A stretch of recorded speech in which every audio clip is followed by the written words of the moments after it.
what we have done so far. And I won't read out the whole thing, right? But I will give you all the points. I would like you to read it by yourselves, right? And uh, see, first thing is that today we are in the age of reason, which means that there will be a universal questioning by the reason of every detail of life. And therefore, the solution lies in the universal application of reason to all the problems of life. This is the first step that you must understand. The second point is, whose reason? You can apply your reason to all the details of life. In the individual life, you can govern your life by your reason. But in collective life, it has to be somebody's reason. So, as Shobinda says, it cannot be the reason of the ruling party. It cannot be the reason of the intellectual elite. Therefore, it has to be the reason of all and everybody who are capable of reasoning. Today, we say that is the age of 18. So, it is believed that by this application of reason, we are creating what is known as an individualistic society, where all human beings apply their reason to their own life, individual life, no interference. In the collective life, as little as possible, but we are governing our life by reason. And it is believed that as a result of this, we will have a healthy and happy society. But as Shwabinda says, unfortunately, it will not happen because very few people are reasonable, right? And I got a question from, I think last time, from someone, I don't remember who it was, that the people of India are not sufficiently developed in reason, etc., etc. The point is that it is not the people of India. There is hardly anybody in the world who uses reason in the right way, right? Whether you get a good education or not, right? So now what are the shortcomings of reason, of the application of reason to human beings? First of all, we always think according to our interests, likes, dislikes, prejudices, etc., etc. See, in simple words, if you really use your reason, you will hardly come to an opinion about everything. Because if there is an interest, a prejudice, so it is almost yogic, if you want to be. Secondly, many people are still not capable of using their reasoning. Therefore, they use their reason according to somebody else who is more powerful or more intelligent than them, right? And thirdly, in the name of reason, we have created a system by which we try to enforce our reason upon everybody else, right? And that is exactly what is done in politics in campaigning, right? Campaigning means that I will enforce my reason on you. I hope you understand. Somebody else will campaign, he will try to enforce his reason on you, and this goes on, right? The result is that this ideal society which we believed does not take place. It results in a very frantic, competitive society made up of huge number of parties, right? Where all these parties with their different ideologies, what is their ideology? It is nothing else but the application of reason to social lives. It might be socialistic, it might be communistic, it might be democratic, it might be a combination of any of these things. This is called an ideology, right? So each one tries to enforce his ideology, right?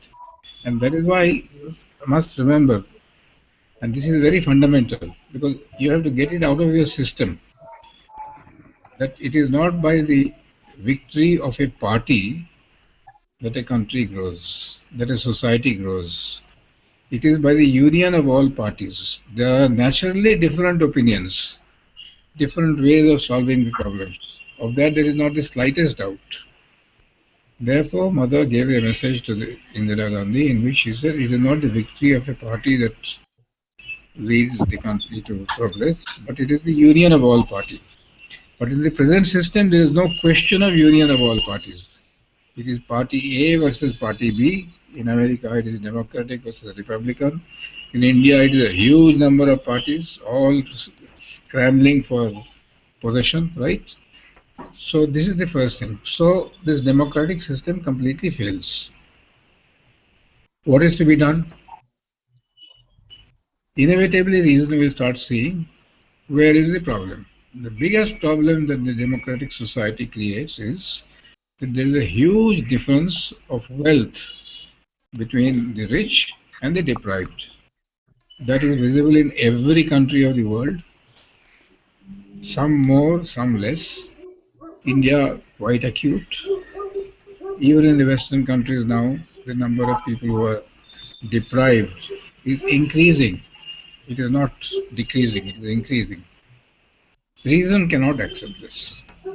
So reason believes that we have to tackle the root of the problem. Now the root of the problem is this, that as long as there is inherited property, this, this difference is bound to take place. This inherited property is the root cause of this huge difference between the rich and the poor.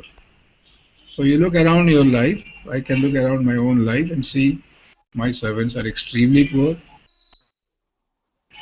We are much more wealthy because we have either inherited property or the assets that have come out of the inherited property. Therefore, so they attack directly on that point. They believe that this inherited property should be taken away. But property doesn't disappear. The property is there. It should be in somebody's hands. The question is in whose hands? See, please realize that this is a perfectly rational, logical consequence of the failure of the democratic system. Right? And so they say that since it should belong to everybody, now what is meant by this everybody? Naturally, it cannot belong to everybody. So it belongs to that small group which represents everybody. And that small group is called the state.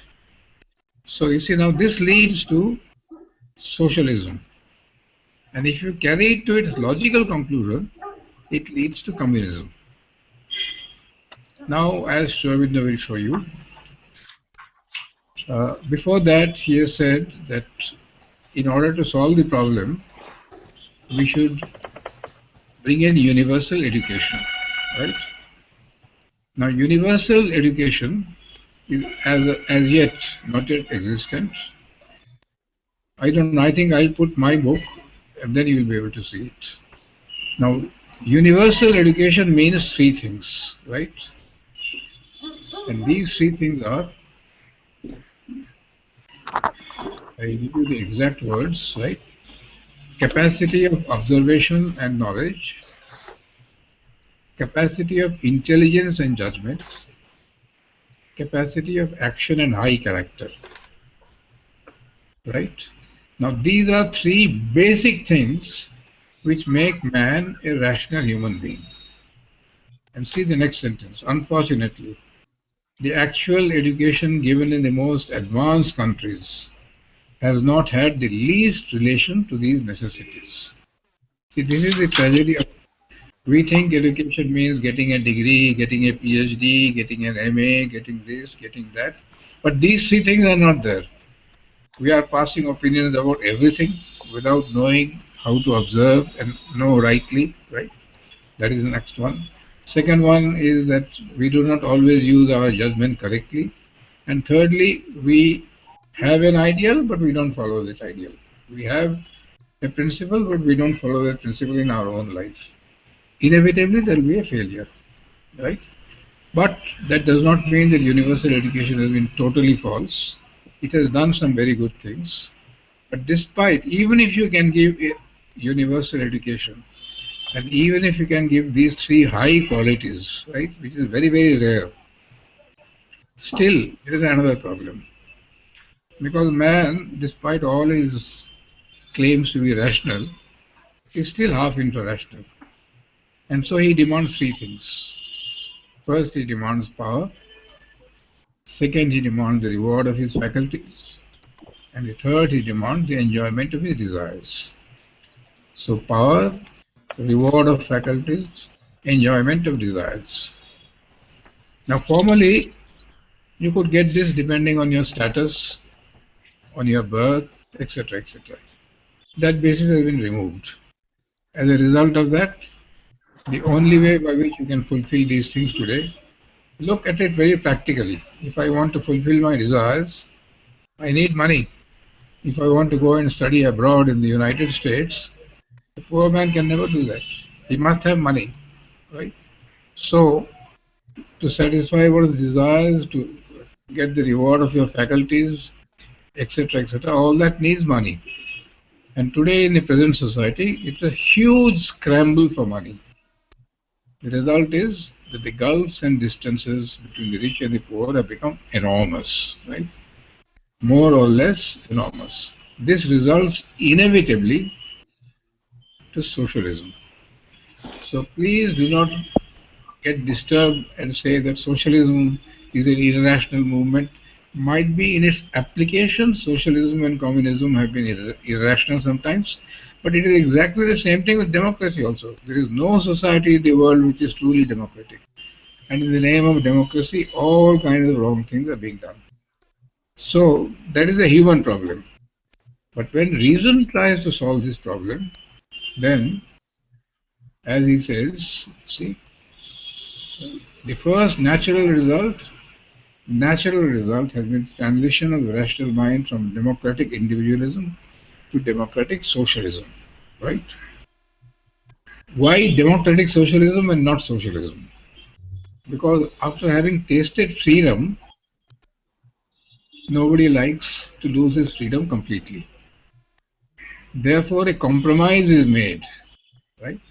And this compromise means that on the whole, the property will belong to the state, but a little property will be left to you. India is an example of this democratic socialism. When India became free, there were rich zamindars with huge amounts of property. All that has been curtailed now. We have only. Right? So anyway, this is the logic of the society, of the socialism, that ultimately all property will have to be handed over to the state. And from that point of view, the Sri Aurobindo ashram is absolutely socialistic. Nothing here, the house where I am living and from which I am talking now, does not belong to me. I have no right to use it the way I want. I have no right to pass it to my relatives or my descendants. It belongs, as soon as I leave, it goes to the ashram. And the ashram will decide what it has to do with it. Now, this is very difficult to apply on the large scale, on the national scale, and on the international scale. But this is the natural tendency of the rational movement. So just as democracy is the inevitable consequence of reason, similarly socialism is the inevitable consequence of reason. Socialism carried to its logical extreme becomes communism. Only communism has got 3 or 4 other points which you might question are not rational. First is, it is absolutely materialistic. It refuses to accept any other power except matter, any other object except matter. Thought they accept, but they think that thought is a product of matter, product of the brain, right? It is not something that comes from the psychological, right? So this is the. Now Sri Aurobindo says that just as the demand for freedom is highly individualistic, similarly the demand for equality also is highly individualistic. Very often one believes that equality is a demand which is collectivist, but in its root cause is individualistic. When you see others who are above you and you are below, you want to come to the same level. Since you cannot do it by yourself, you make a group. That doesn't mean that it is, and this is exactly the game that is being played everywhere today. When the labor unions go on strike, if you can somehow give the labor union leader some kind of happiness, right, satisfaction, he will withdraw the strike because he is satisfied, which means that it is an individualistic movement. So liberty is an individualistic movement, equality is an individualistic movement, and once you shift this, as now he'll show you where the whole thing fails. The social reason, it tries to take everything under its control. And when it tries to take everything under its control, liberty, little by little, starts disappearing. If we carry it to its logical conclusion, then you will find that liberty disappears and equality comes. But it's an artificial equality. Therefore, and then you are not allowed to think. Once your liberty, individualistic liberty is lost, then where will society go? So he brings in the idea that the next idea that society brings in is comradeship based on anarchism. Now, if you look at the communist theory, you will find that they call each other comrades, right? Because Karl Marx realized immediately at the very beginning, unless our equality is based on comradeship, this will crack. So in the ideal communistic state, the ultimate aim is comradeship. And then when you are comrades, then you don't mind losing a little bit freedom for the help of others because everybody is you, right? But unfortunately, that's a huge psychological change, right? And so actually in practice, wherever there is liberty, which is dominant, there is a huge gap between the rich and the poor. Wherever there is an attempt, like in the socialistic societies, carried to its logical extreme, communist societies, liberty is unfortunately taken away. So this is the whole danger. And then as a result of all these, a new idea came in. And that was, for some time in Europe, totalitarianism, which was exemplified by three movements: Mussolini in Italy, Hitler in Germany, and Stalin in Russia. In the name of bringing about equality, they killed all liberty. Right? And the result was the age of reason died a natural death. Now this is dangerous. Whatever the shortcomings of reason has to be given a fair amount of free play. And we have to try to use reason in the right way. That means, as he says, capacity of observation, proper judgment, and high character. Now this itself is very difficult, but we have to keep trying, right? So, and for this, you must have freedom. Therefore, by the proper use of reason, gradually we can move up to the next stage. So this is I'll read the last paragraph in my book, page 106.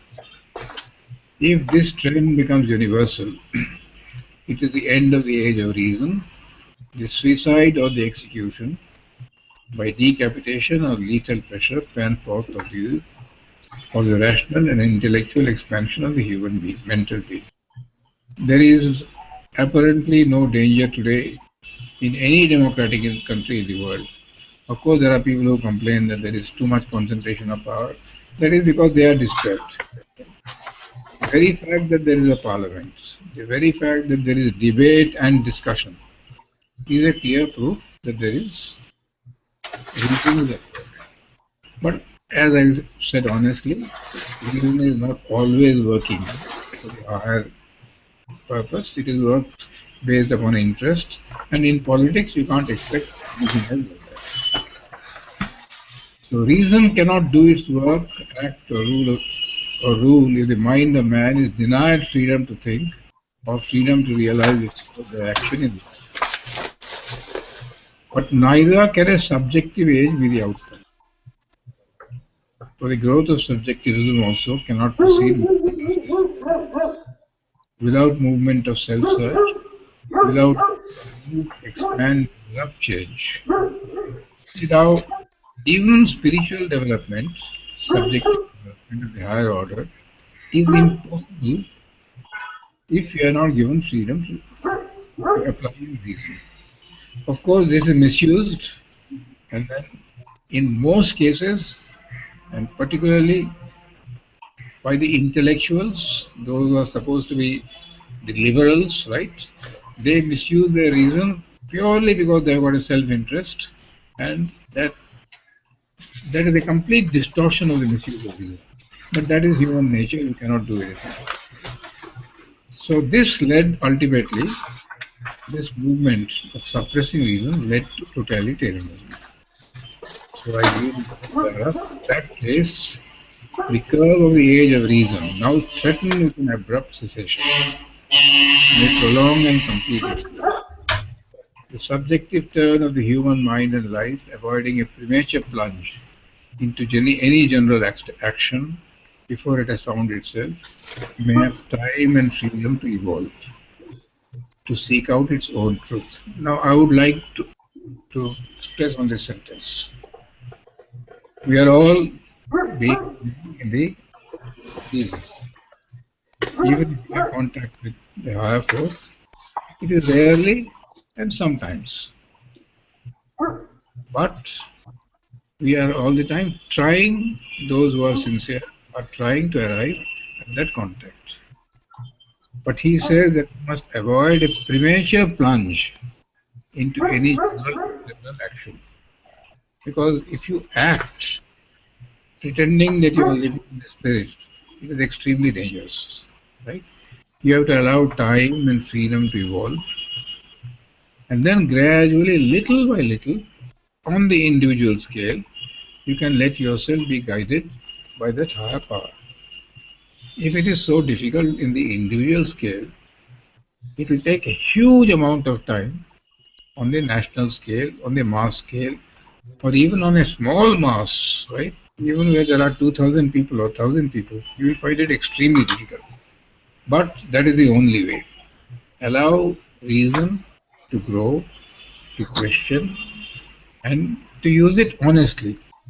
And if you are truly honest in your reason, I can guarantee you that there is only one conclusion, that reason is not the highest instrument, that there is a higher instrument than the reason, and that higher instrument is the spirit. The whole question is, how do we come in contact with that spirit?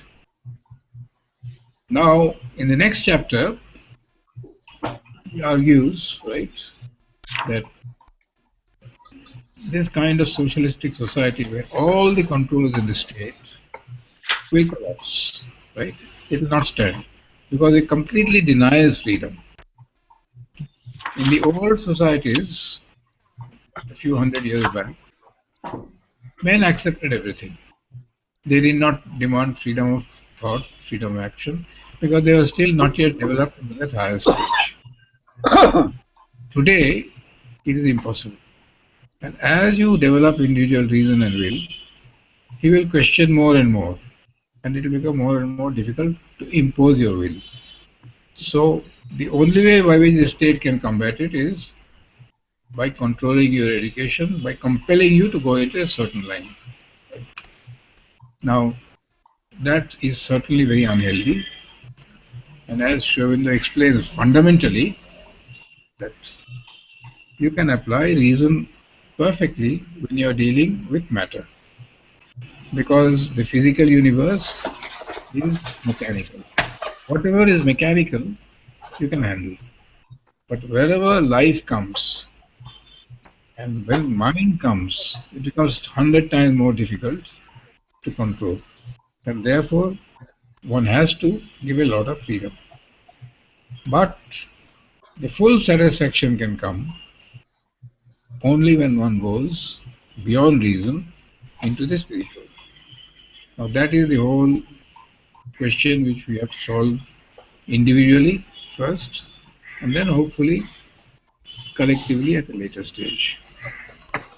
Now, inevitably, as a result of this, you will find that even in Russia, when the socialistic method was imposed, there was a natural reaction, and that natural reaction led to what is called anarchism. Now, there are two types of anarchism. One is anarchism which says that I'll do what I like, nobody has any right to tell me that is a disaster. Another is what he calls intellectual anarchism, right? Where it bases itself on two things. One is the higher mind of man, and another is the heart of man. But as Sri Aurobindo says, the higher mind of man is not easily available, and the heart of man is a place full of the most violent. Right? It does not. So it is as of now, intellectual anarchism will not work. You have to move to spiritual anarchism. Right? Ultimately, whatever you might do, Sri Aurobindo is very clear that you have to apply your reason. You must allow reason to have a fair amount of free play within rational limits again. But the true solution of life will come only when one goes beyond reason, right? And that is the last four chapters of this book, right? So now, if you have any questions, you can ask. What I want to get across is it is very difficult, of course, very, very difficult to be guided by the spiritual force all the time. It is also very difficult to be guided by reason. And unless one catches oneself, right, honestly, you will find that we are constantly falling into this trap where we are justifying because of circumstance, because of the way we are brought up, because of the society in which we are, right? If you are truly honest and intellectual, you will take a lot of time before even commenting or passing an opinion. So let us first become rational human beings. It doesn't mean that one should not try to be spiritual, but they go together. But be perfectly rational and also open out to the spiritual thing. That's it. Now, if you have any question, you can ask.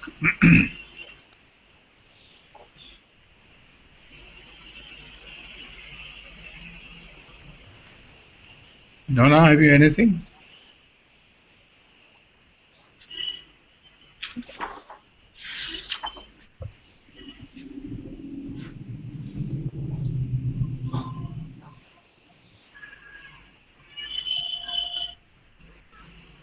Rishikesh Babu, anything? Any question? Sir, it looks like the arguments are such that we are led somewhere which we do not know where we are going. We are going ultimately on two things, two levels. Individually, we must become spiritualized, and collectively, the society must be spiritualized. Right? Now, we can't demand from the collectivity to be spiritualized before I myself become spiritualized. No? Correct? So, the four chapters that are following are all based on this spiritual aim in life, the necessity of spiritual transformation, conditions for the coming of the spiritual age, the advent of the spiritual age. And Sri Aurobindo is categorical. He says, if this is not the solution, there is no solution. So you can run about all kinds of systems, right? So I don't know whether I have answered your question, right? Because we, human beings, are all the time trying to find some solution which is rational, which is perfectly right, because you don't have the higher capacity. But be absolutely sure that it will not solve the problem. It will only temporarily alleviate the problem. But if one is sincere in one's reasoning, one will realize that ultimately the problem is in our psychology, and that psychology has to be changed into spiritual psychology. Am I clear? Yes, Rishikesh? you are clear. You are clear. But whole thing is a very tall order, and we are nowhere near it. Yeah, And Govinda says it will take millenniums. The yeah, point is that because it will take such a long time and because it is difficult, so we should abandon that and take some other simpler solution. At least, no, but maybe what we should do right now, what in whatever condition we are, that has to be pointed out. we have to work upon ourselves, right? Each one upon himself, right? Yeah. So that is the main thing. See, you cannot change the society in your state or in your country, right? No. Hmm. Even if you have the power, you cannot change it, right? Even if you become chief minister. What you can do is that you can try to change yourself. That is the biggest contribution that you can make to society. Because you will release a force, you will release an atmosphere which will have its impact around you. It might be small, but if a few thousand people do this, it will make a huge difference. From thousands, it has to become millions, right? And so this is what Sri Aurobindo is aiming at. And he is very clear that no other solution is going to work. All the rest are shortcuts and, in fact, self-deceptions. We believe that we will solve the problem. But the unfortunate thing is that I don't have that instrument at my hand. So I have to use my reason and all the time realizing that it is only a partial solution. Anybody else? Donna, anything?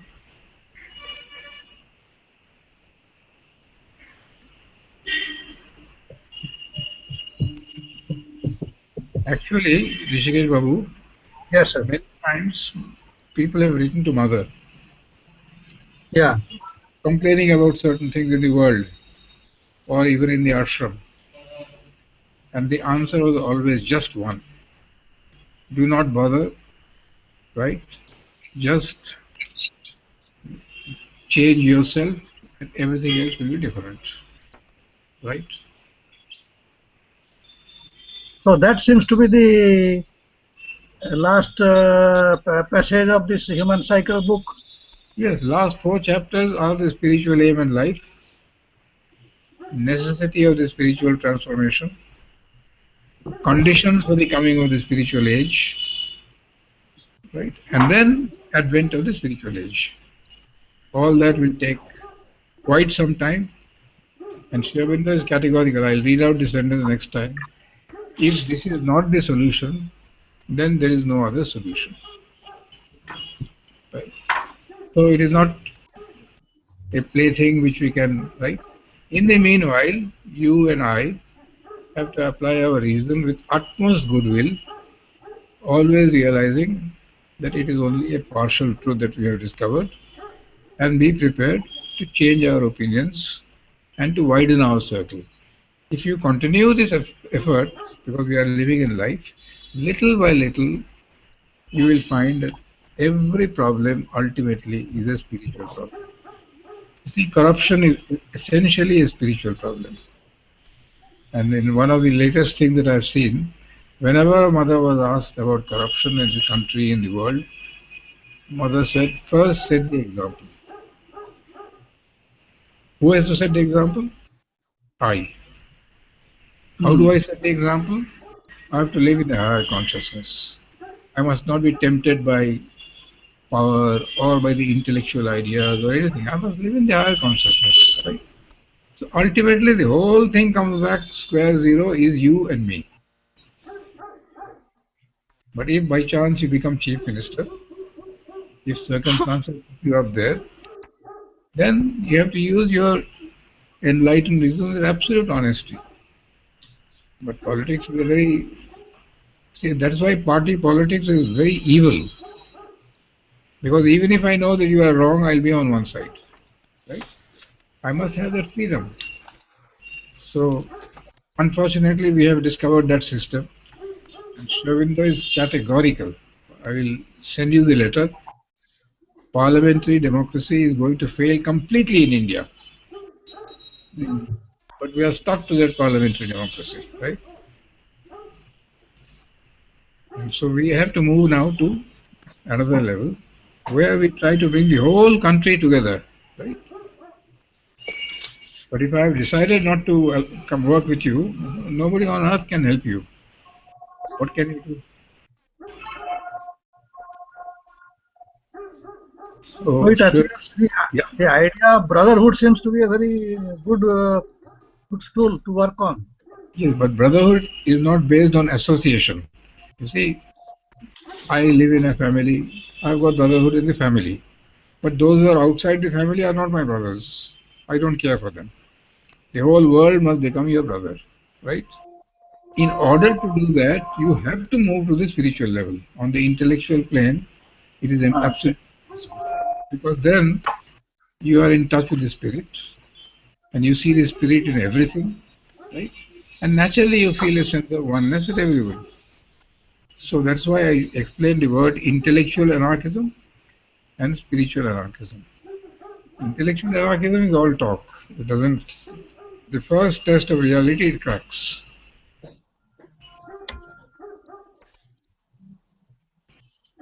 So Shivavindo doesn't give us easy solutions.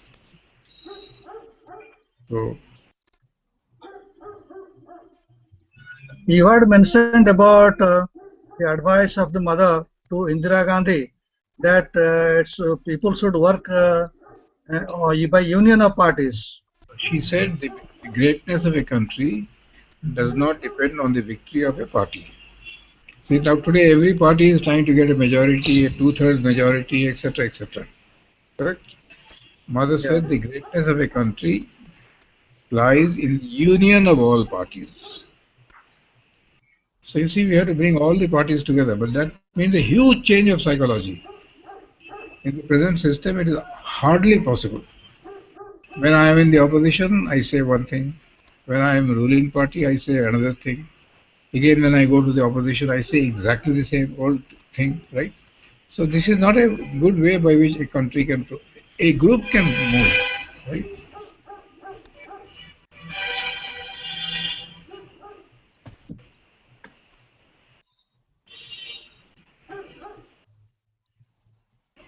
If you are in any way involved in politics, you throw this idea, union of all parties. Let it germinate in the minds of people. And today, everybody can see that these differences of parties are so acute, so nasty, so low level, right? That we have to move to a higher level. After all, everybody is supposed to be working for the greatness of India, for the greatness of my state, of Andhra Pradesh, of Orissa, of Tamil Nadu. But look at the way people are behaving in parliament. It's a shame. So we have to throw these higher ideas. It will not happen day after tomorrow, but you will be germinating some seeds. And these seeds will gradually grow into a small plant and then a tree. And when it becomes big enough, then the whole country will be ready for this. And today I put something on the Facebook where mother says clearly that the solution has to come from India and India alone. You just go to the Facebook and you will see there, right? The world must, India must be saved for the good of the world. That is what she says. Why? Because we have got that secret knowledge, spiritual knowledge, which we are not applying at all today. But then there is no point in criticizing anybody else. First, start applying in oneself. No?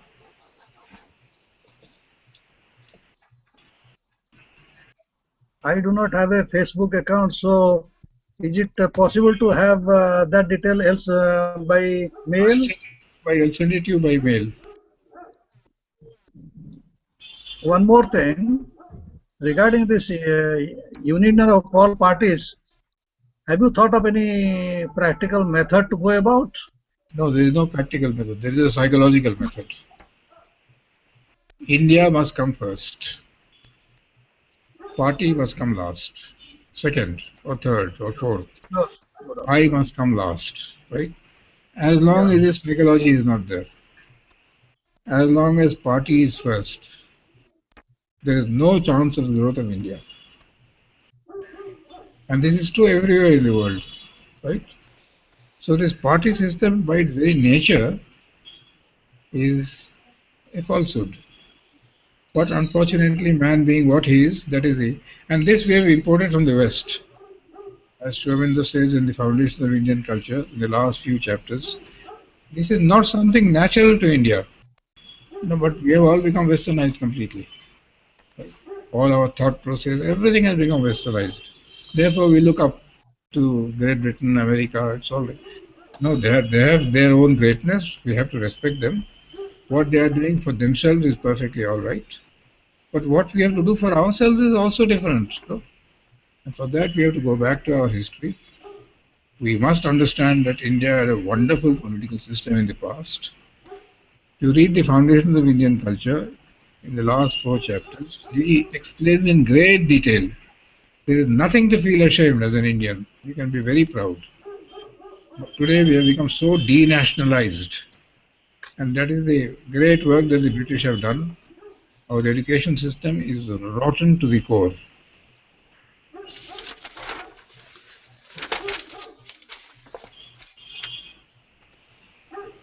Hello, Donna, anything? I was going to ask you about the parliamentary form of government, but you About touched on it. Parliamentary form of government? parliamentary form of government is based on ruling party and opposition. Correct? And what is Yes. the job of the opposition? To oppose even if they know that your idea is good. Right? That has become the trend. It should not be so, but that has exactly become the trend. So when I am in the ruling party, I do something. When I am in the opposition party, I oppose that very same thing. Right? And the whole of parliament is based on discussion and debate. To not allow debate and to not allow discussion is going against the very fundamental principle of parliamentary debates, right? It happens mainly in India. In other countries, it's a little better, a little more civilized. But our party seem to be absolutely like barking dogs, right? It's horrible. It's shameful when you see the way they are behaving in parliament. I mean, sometimes all my friends around me have told me that we are ashamed of being Indians today. It's a huge shame, but I'm not ashamed because I remember the deeper element of which is based on Shravinda, Mother, Vedas, Upanishads, right? But these people make fun of the Vedas, Upanishads, and Shravinda has no place at all. So we have to wait. Time will come. You are the hope, Rishikesh Babu and all of you, because you are at least now slowly getting convinced intellectually also, isn't it? Then you can present these ideas. See, that is why these three books, Foundations of Indian Culture, Human Cycle, and Ideal of Human Unity, they deal directly with life, with our daily behavior in life, right? And politics is nothing else but life. They are very important. And this mother herself has said that at one time she said the first book that everybody should read is the Human Cycle.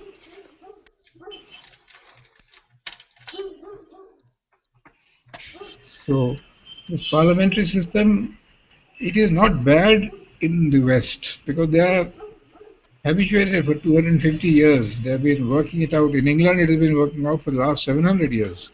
Slowly they have evolved and their discussions are much more rational. You can't expect the kind of behavior that you find in India happening in England or in America. There might be filibuster and a few other things, right? But Indian system, we are not suited for that. So we have to change our system. We have to come back to our natural instincts, right? But you can't even discuss that today. The first thing that will happen is that the liberals of India, highly intellectual, rational people, they will make fun of you, they'll taunt you, they'll mock at you.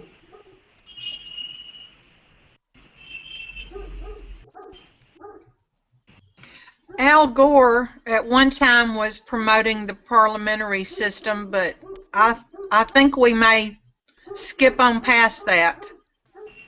I didn't get your point. It's been discussed to bring in the parliamentary system by Al Gore in reinventing American government, but I think that that's going to be passed on by. What will be passed as law?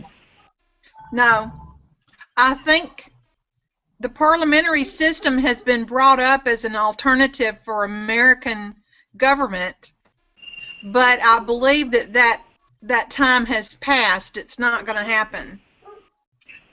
No, it will happen when you, you see, unfortunately, human beings progress only when they suffer, when the system collapses. So far, you have been reasonably well, economically, etc., etc. But I can write it down that it will not go on for too long, right? There is a slow decline that is taking place, even in the United States, in England in a very big way. In France, I get letters after letters where, oh my God, they say we are ashamed to be French. Someone has written to me that I'm ashamed, right? And that is where, when I sent her what mother has said, what France stands for. Today it is the exact opposite. And I am not blaming France, it is the whole world that is like that today. So we are trying to find a solution on the lower level. We have to move up. There is no other way. Unfortunately, intellectuals are so satisfied with themselves that there is no question of moving up.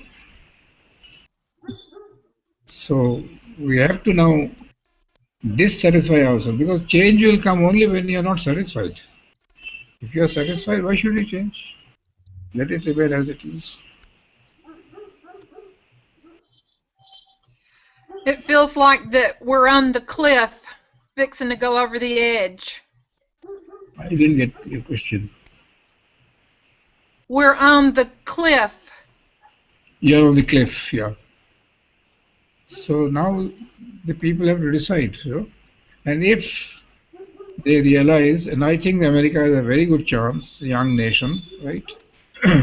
If you can make them understand the value of spirituality and its practicality, not only yoga for physical health, but also yoga for in the inner way for solving the problems of life, for solving the problems in a family, for solving the problems in, right?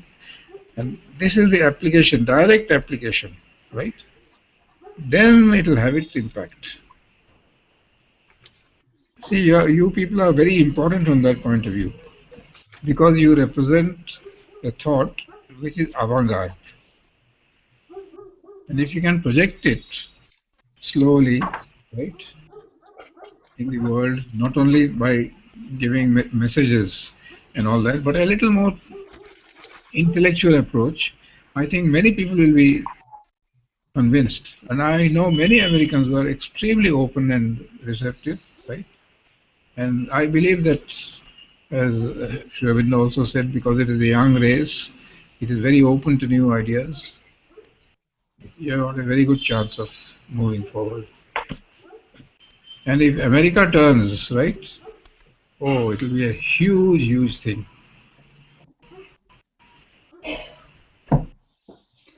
But India is still the hope of the world. Yeah, there is hope. One never gives up hope. One has to go on doing positively. Need not expect success in one's lifetime, but sometime in the future, next generation probably.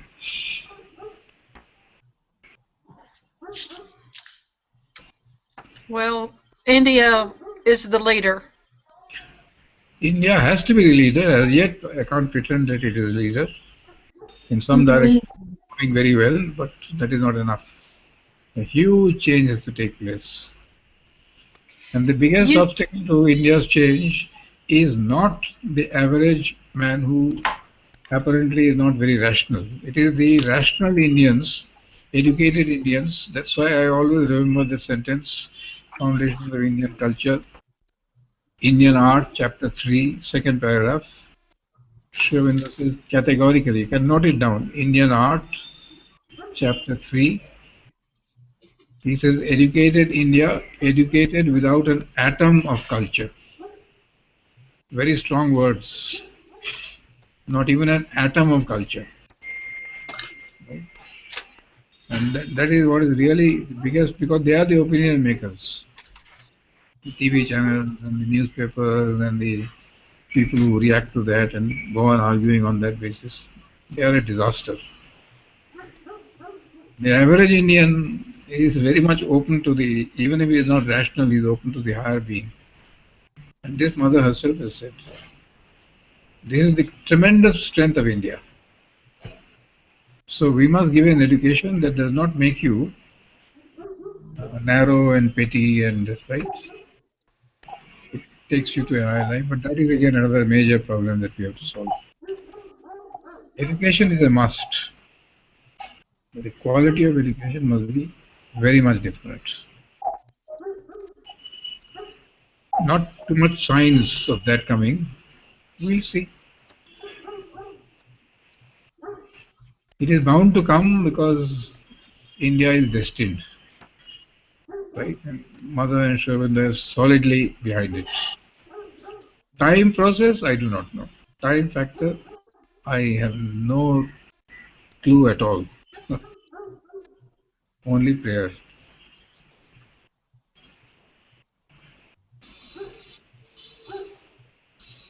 Anything else from anybody else? Kavita is in and out. Anyway, it is recorded so they can always see it, go back to it. As soon as we get through it, it'll have to process and then we'll put it out. Yeah. And you do it very fast. Yes. Thank you, Kittu. Thank you, everyone. Rishikesh and Parsha. Yeah, but Thank you. We'll see you next week. I will send you, Rishikesh, what I yes, have. sir. Yeah, I Yeah. will send it, definitely. Right. So, goodbye. Goodbye. For me, good night. For you, good morning, Donna. We are now Good night. almost 7 o'clock. You are there at 8:30. Yeah. And I think Varsha will be now at 3:30. Yeah. Approximately 3:30, 3:25 really speaking. Okay, good night. Good night, everybody.